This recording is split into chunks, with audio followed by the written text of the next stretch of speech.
दिल्ली के जो मुख्यमंत्री हैं आदरणीय श्री अरविंद केजरीवाल जी, वो जेल में हैं। ये प्रश्न कर रहे हैं कि अरविंद केजरीवाल जी आप इस्तीफा क्यों नहीं दे रहे हैं। अरविंद केजरीवाल ने अपने पद का गरिमा का भी मान नहीं रखा और ये जेल जाते समय भी इस्तीफा नहीं दिए। मैंने दिल्ली का विकास किया, उन्होंने विकास किया है, बिल्कुल विकास किया है, लेकिन वो दिल्ली का नहीं, अपने शीश महल का विकास किया है। हाई कोर्ट ने साफ साफ कह दिया कि देश का कानून सबके लिए समान है, चाहे वो सामान्य व्यक्ति हो या मुख्यमंत्री हो।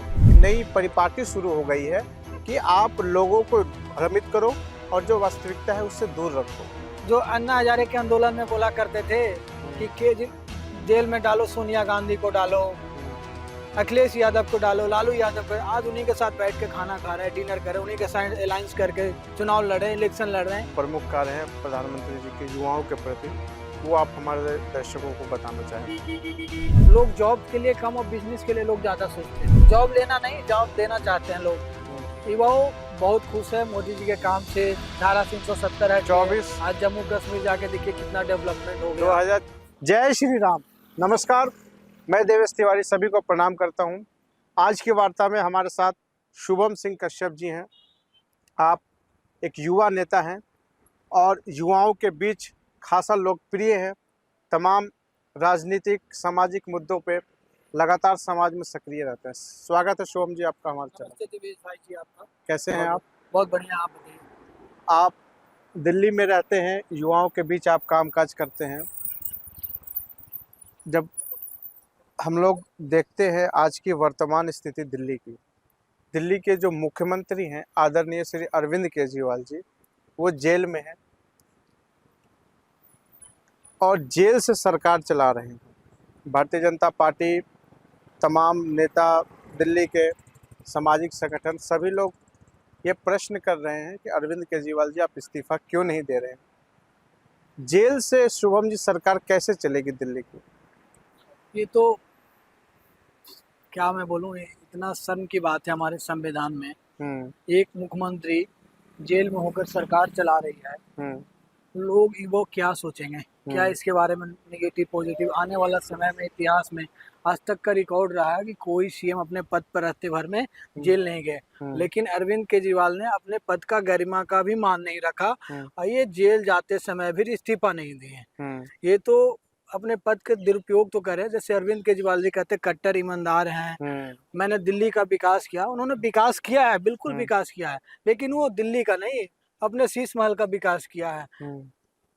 उन्होंने 8 लाख के पर्दे लगाए हैं, 6 करोड़ के टाइल्स लगाए हैं, बाथरूम यहाँ तक लगाए हैं जैसे हम लोग एसी में रिमोट रहते हैं ना, उससे भी ज्यादा क्वालिटी का, जिसमें क्या बोलते हैं बाथरूम में, उनका बाथरूम का रिमोट है, कबर्ड उठने का अलग सिस्टम है, कबर्ड बैठाने का, टेम्परेचर सेट करने का अलग है, हर चीज का अलग है। तो विकास तो किए हैं, बिल्कुल किए हैं, लेकिन वो अपने शीश महल में विकास किए हैं, वो अपने आप में विकास किए हैं। वो तो बोलते हैं कि 200 रुपए के चप्पल पहनते हैं, लेकिन वो 200 के चप्पल में नीचे जो है जमीन पे 8 करोड़ का मार्बल पे पैर रखते हैं, उसमें विकास किया है अरविंद केजरीवाल जी। ये वही अरविंद केजरीवाल जी हैं जो कहते थे महल नहीं लेंगे, वो वेगनार, नीली कलर के वेगनार में चलते थे, आज गाड़ियों को कातिला चलते हैं उनके आगे पीछे। वो विकास किया अरविंद केजरीवाल जी। विकास तो किए हैं, लेकिन वो अपने आप में किए विकास।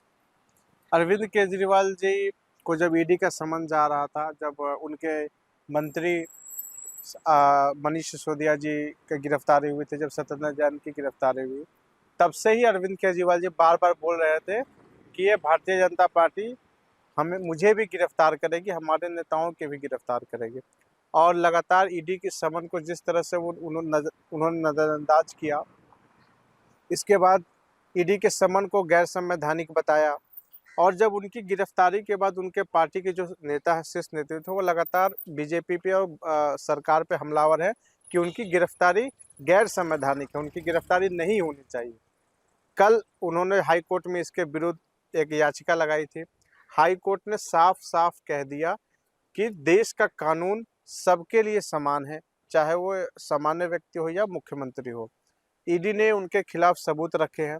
तो अरविंद केजरीवाल जी के जो नेता है और अरविंद केजरीवाल खुद जो टीवी पे जिस तरह से आके सफ़ेद झूठ बोलते हैं और लोगों के गुमराह करते हैं, आप एक युवा नेतृत्व करते हैं, आप एक समाज में आप जब जाते हैं युवाओं के बीच, तो आप इस चीज़ को कैसे देखते हैं कि देश में एक नई परिपाटी शुरू हो गई है कि आप लोगों को भ्रमित करो और जो वास्तविकता है उससे दूर रखो?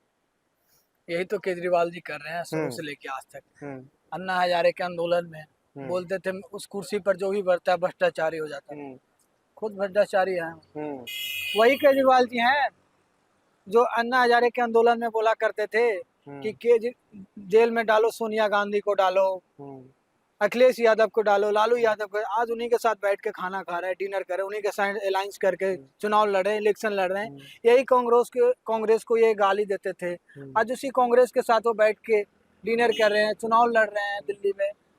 भाई साहब, अरविंद केजरीवाल जी क्यों कहते थे कि अब मुझे ये जेल में डालेंगे? हुँ, क्योंकि इन्हें पता था हुँ, कि शराब घोटाला का तो मास्टरमाइंड मैं हूँ। हुँ, अरविंद केजरीवाल जी शराब घोटाला का हुँ, मास्टरमाइंड है। हुँ, तो ये तो पता था कि आज नहीं तो कल जांच होगी तो मुझे जेल जाना है। हुँ, तो ये जनता को भ्रम कर रहे हैं, ये हुँ, इमोशनल ब्लैकमेल खेल रहे हैं। लेकिन आज की जनता जागरूक है हुँ, और दिल्ली की जनता खास करके जागरूक है। जहाँ दिल्ली में हर जात धर्म के हर स्टेट के लोग रहते हैं, हुँ, तो दिल्ली की जनता को आप बुर्बक नहीं बना सकते हैं ज़्यादा दिन। हुँ, दिल्ली की जनता के अगर बुर्बक आप समझ सकते हैं, हुँ, इमोशनल भलूक है दिल्ली की जनता। हुँ, लेकिन अब भ्रष्टाचारियों का हुँ, समझ गई कि कौन भ्रष्टाचार है कौन भ्रष्टाचारी नहीं है।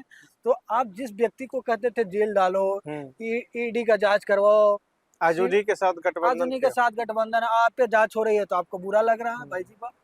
आप अपने देश के कानून पर सवाल उठा रहे हैं। हुँ, आप कल कहते थे कि जांच करवाओ, हुँ, मेरे ऊपर जांच करवाओ, अगर हुँ, मैं साबित होता तो मुझे जेल डाल दो। तो आपके ऊपर जांच हुई, हुँ, साबित हुई तो आपको जेल डाला गया, तो हुँ। आप उछल रहे हैं। ये शुभम जी, बात करते हैं अब देश की राजनीतिक हालातों पे। आदरणीय प्रधानमंत्री श्री नरेंद्र मोदी जी के नेतृत्व में भाजपा एनडीए की 10 साल की सरकार रही। अब चुनाव का समय है, चुनाव में लगातार कैंपेन हो रही है पार्टी के नेताओं की। युवाओं के लिए खास करके जो नरेंद्र मोदी जी ने काम किए हैं, उनमें जो प्रमुख कार्य आप कुछ जो प्रमुख कार्य हैं प्रधानमंत्री जी के युवाओं के प्रति, वो आप हमारे दर्शकों को बताना चाहें तो? युवाओं के लिए प्रधानमंत्री जी ने नए IIT कॉलेज खोले। हुँ, युवाओं के लिए विकास में बाहर का से कंपनी आ रही है, डेवलपमेंट हो रहे हैं, हुँ, एम्प्लॉयमेंट्स हो रहे हैं। हुँ, और जैसे में पहले क्या होता था हुँ, कि आज के डेट में लोग जॉब के लिए कम और बिजनेस के लिए लोग ज़्यादा सोचते हैं। हुँ, वो क्रिएटर नहीं, हुँ, जॉब लेना नहीं, जॉब देना चाहते हैं लोग। हुँ, आज के डेट में माइंडसेट हर एक व्यक्ति को देखिए जो जॉब भी कर रहा है, हुँ, उसके माइंड में कहीं ना कहीं कि मैं 10 साल 15 साल बाद कहीं ना कहीं मैं इन्वेस्ट करके हुँ, बिजनेस करूंगा। तो ये जो बिजनेस का आइडिया ना, ये हुँ, अपने तो दो पैसा खाएंगे ही, हुँ, और 10 लोग 20 लोग 50 लोग को रोजगार भी हुँ, देंगे। और युवाओं में जैसे हमारे कोरोना टाइम की मैं बात बता रहा हुँ, हूँ मैं अपना। मेरे दोस्त रहते थे बाहर, बहुत हुँ, सारे दोस्त हुँ, रहते हैं इंटरनेट। तो कोरोना के टाइम में इतना मतलब उन लोगों को और सब स्टेट से हुँ, स्थिति, बिहार का स्थिति बहुत ज़्यादा बेटर था। हुँ, वहाँ तो लोग कह रहे थे ना वेंटिलेटर मिल रहा, ना कोई दवा मिल रहा है, ना खाने का राशन मिल रहा है। हुँ, लेकिन हमारे मोदी जी ने 80-82 करोड़ लोगों को मुफ्त में यहाँ कोरोना के टाइम में राशन दिया। अभी तक वो चीज़ चल रहा है, हुँ, अभी तक। और जो प्राइवेट संस्था थे, जॉब कर रहे थे, उनको हुँ, पेमेंट नहीं मिल रहा था। गवर्नमेंट ने आदेश दिया, जो प्राइवेट जगह जो प्राइवेट कॉलोनी में रह रहे थे, हुँ, जहाँ रेंट पे रह रहे थे, रेंट माफ करवाया गया हुँ, रिक्वेस्ट करके। तो बहुत काम हुआ। और युवाओं बहुत खुश है मोदी जी के हुँ। काम से। धारा 370 हट गए। 24 आज जम्मू कश्मीर जाके देखिए कितना डेवलपमेंट हो गया। 2024 को लेकर आपकी क्या तैयारी है? और दिल्ली में भारतीय जनता पार्टी की क्या तैयारी है लोकसभा चुनाव को लेके? दिल्ली में बीजेपी 7 सीट जीतने जा रही है, हुँ, उसमें कोई शक नहीं है। हुँ, और दिल्ली में बीजेपी, जैसे मैं आज धरना प्रदर्शन था, हुँ, हमारे प्रदेश अध्यक्ष माननीय वीरेंद्र सचदेवा जी को हुँ, धरना प्रदर्शन में चोट लग गया। हुँ, हमारे कुछ कार्यकर्ता घायल हो गए। हुँ, तो ये संघर्ष कर रहे हैं हमारी पार्टी। आम आदमी पर हुँ, इस्तीफा नहीं दे रहे हैं केजरीवाल जी। हुँ, एक सम्मान पद का, गरिमा का अपमान कर रहे हैं हुँ, माननीय केजरीवाल जी, ये चीज़ नहीं होना चाहिए था। और हमारी जो लड़ाई है स्टूडेंटों के लिए, युवाओं के लिए और जो भी डेवलपमेंट के लिए है, आज दिल्ली में देखिए एक्सप्रेस पे, द्वारका एक्सप्रेस पे देखिए बन गई है। देखिए डेवलपमेंट जाके देखिए, मैं नहीं, आप खुद जाके जायजा देखिए, आपको पता होगा, आप गए भी होंगे आपने। तो ये डेवलपमेंट हो रहे हैं। पहले देखिए कितना, जब बीजेपी के जिस दिन दिल्ली में सरकार आ जाएगी 10 गुना दिल्ली में और डेवलपमेंट होएंगे। ये आप लिख लीजिए मेरे से। चलिए, बहुत बहुत शुभकामनाएं आपको। Thank you. हम आशा करते हैं पुनः आपसे मुलाकात होगी। आपने तमाम विषयों पे विस्तृत चर्चा की, आपने अपना बहुमूल्य समय दिया, इसके लिए धन्यवाद। Thank you Divesh ji.